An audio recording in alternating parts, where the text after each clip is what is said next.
The transgender movement in our society is aimed directly at our children. Drag shows are being put on in our schools and public libraries, often without parental knowledge or consent. Lawyer Leighton Grey is taking a public stand against these drag shows on the legal basis that in many cases they are being financed by public funds, your tax dollars, and that as this is being done without your consent, it's a misuse of those public funds. Leighton joins me today with his thoughts on the intentional gender confusion of our youth and how we can fight it. Along the way, he and I come up with 2 potential strategies which you can use to protect your children now.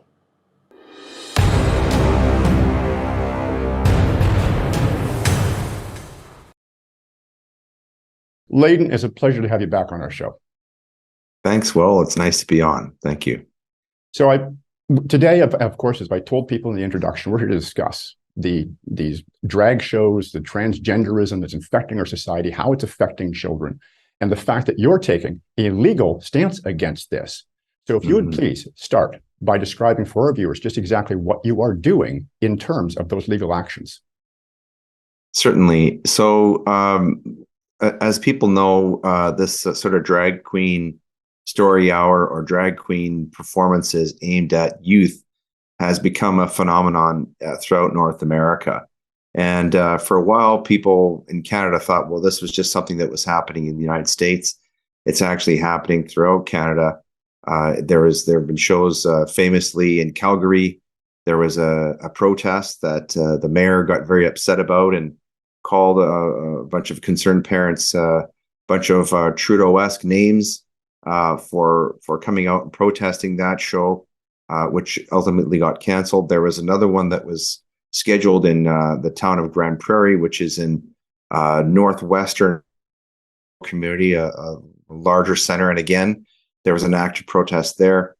I found out recently that on Canadian Forces Base in Cold Lake in April, that there is a planned performance of a drag queen that is being supported with public funds. These are funds that are coming from the city of Cold Lake, which are aimed for youth education and development, and also a sister organization on base, which is sponsoring this with public funds, and they're offering this is specifically for 12 to 17-year-old kids, and they're talking about pizza and beading and entrepreneurship, and of course the promise that they're going to teach these kids about other identities.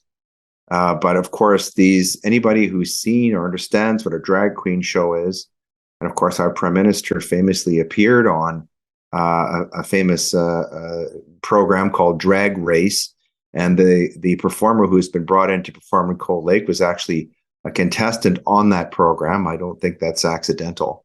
But my issue with it is this is being done without the support of the community, without any real demand from the community. And the position that I'm taking is that, yes, I'm opposed to this type of quote unquote entertainment for young people. I think it's immoral.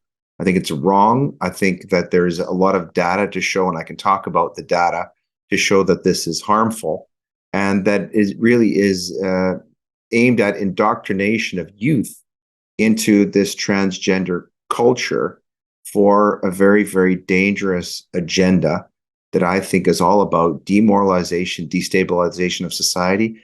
And frankly, it's about money. It's about a $2 billion a year industry just in the United States of mutilating surgeries, of puberty blocking drugs. And again, once again, when you go back and you follow the money, you find the old culprits, the same ones who brought us the COVID catastrophe. You have the medical experts, the medical professionals, and you have big pharma. And they're all there, and they're making enormous profits.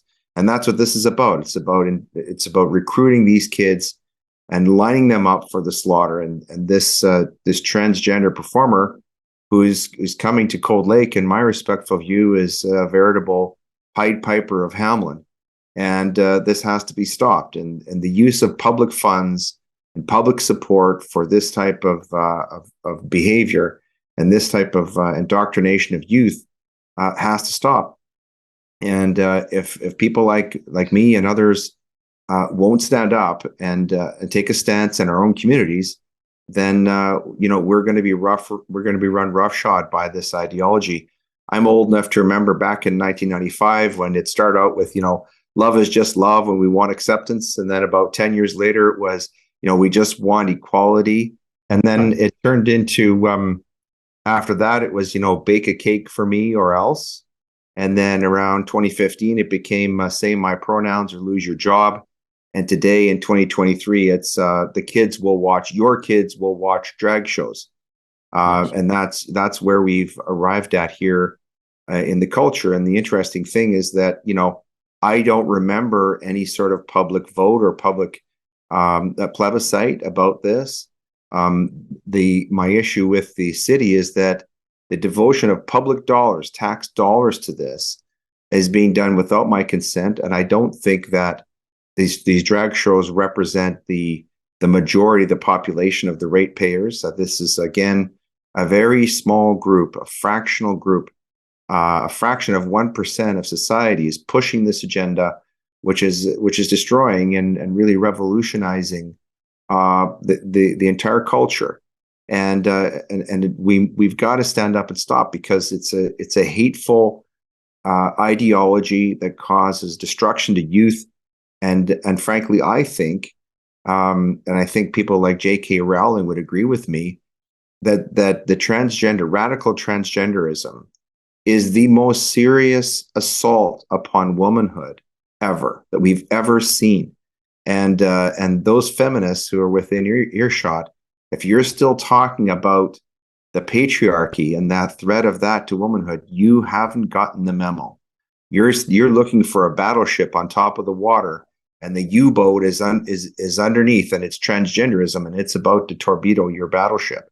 This is fundamentally an erasure of womanhood, and as I said, this is a very, very serious issue for everyone in the West, and especially in Canada, where our federal government has gotten behind this, and all of our institutions are promoting this ideology. It's in our schools. It's in the legal profession.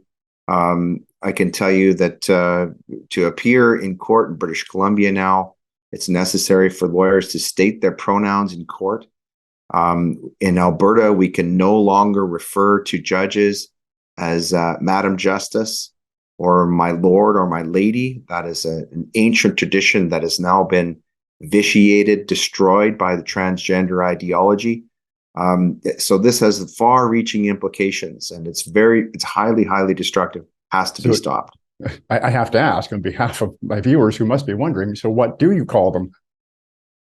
Well, I have to state, I refer to opposing counsel as counsel. And when asked for my pronouns, I say that I want to be referred to as counsel. That's the pronoun that I state.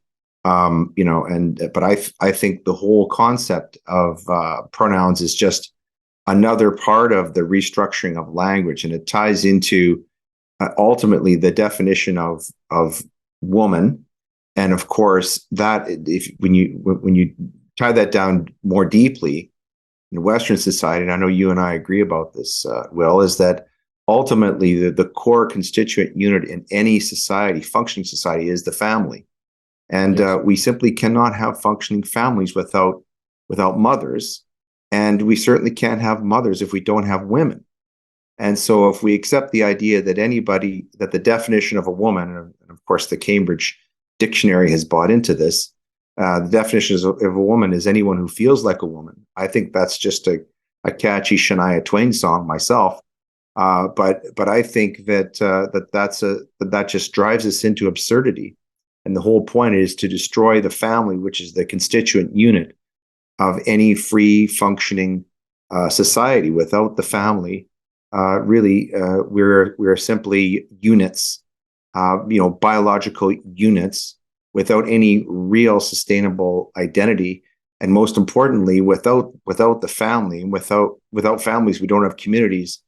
And of course, then what we are simply units to be controlled by the state, and that's really what the goal is. And unfortunately, and I have to say this carefully, I have great pity and sympathy and empathy for people who suffer from gender dysphoria. And this must be a terrible cross to bear, to be confused about your sexual identity. But that is something distinct from the radical transgender identity or agenda, which is designed to force everyone else in society to divorce themselves from from objective reality and engage with and support and endorse and affirm everyone else's delusion. Which is that gender is fluid, and that anything I want to call myself, that's what I am. And there's a basic definition that I call the toaster oven test, and that is if I say I am a toaster oven because I feel that I am a toaster oven, I feel like I'm a toaster oven. Well, put in woman, and that shows you how absurd that definition is. A man who thinks he's a woman has no idea what it actually feels like to be a woman.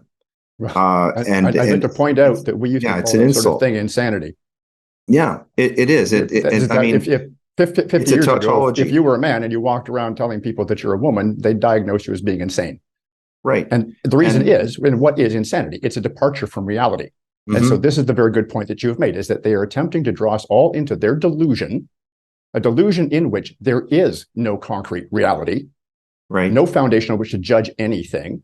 And this is an attack, as you said, upon the family as that core of our society, to get our children raised by the state, programmed by the state to have no identity. And this is why they're going after gender. And you did a very good timeline. They're starting in the 90s, but I would argue we got to back up to the 80s. I think I might be just a little bit older than you. Because I will tell you that in the 80s, what we had was an attack upon masculinity. And that was kind of where it started. And then, of course, into the 90s, we got into I remember Boy George. Women. Yeah, sure. Well, it was more than that. I mean, that was, I was a teenager back in the early 80s, and there was a lot of that going on where suddenly it started to be questioned. And this is where they came up with that term toxic masculinity. And by the way, there's no such thing. Masculinity is a good thing. There might be such a thing as toxic machismo, but that's something completely different. So they started there in the 80s with attacking men. And the fallout of that was that by the 90s, the only identifiable group that it was acceptable to make fun of in TV ads was white males. You could poke fun at them all you wanted, but you couldn't poke fun at anybody else because that was politically incorrect. And of course, it's only gotten worse since. And then you picked up in the 90s where they started this attack on the identity of women. They're going after young girls now, especially, just like they were going after young boys back then. And this, of course, is why Jordan Peterson has become so popular, is because he's very popular with young men who have no idea what it means to be a man. And so he comes along and he tells them what it means. And he gives them that concrete foundation again to work from. So you've laid this excellent foundation of this is absolutely, you're absolutely correct. This is an attack by a minority attempting to rule the majority, to dictate terms to us, to dictate to us their reality, whatever they want to call it, but it's delusional. It's so that they can destabilize our society. And you've already pointed out, they're doing this with public funds.